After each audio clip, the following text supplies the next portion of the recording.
আমাদের পাশে ছিল আওয়ামী গুন্ডা বাহিনী, র্যাব বাহিনী, পুলিশ বাহিনী, ডিবি। তার ভিতরে আমরা গণ অধিকার পরিষদের সাথে আমরাই সবাই রাজপথে আন্দোলন করে আসছি।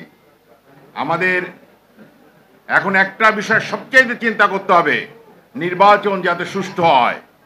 দেশের মানুষ নির্বাচন টেনে উঠছে, আর ফ্যাসিস্ট সরকার সহ কিছু কিছু লোক বা দল চেষ্টা করছে নির্বাচনটাকে ভণ্ডুল করার জন্য।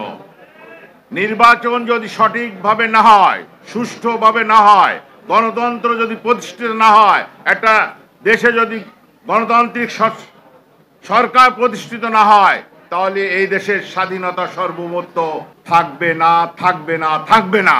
অতএব আমাদের প্রথম কাজ হবে নির্বাচন সুষ্ঠু করে গণতান্ত্রিক রাষ্ট্র প্রতিষ্ঠিত করা। গণ অধিকার পরিষদকে আবারও ধন্যবাদ, শুভেচ্ছা জানিয়ে আমি আমার সংক্ষিপ্ত বক্তব্য শেষ করলাম। খুদা হাফেজ। বাংলাদেশ জিন্দাবাদ।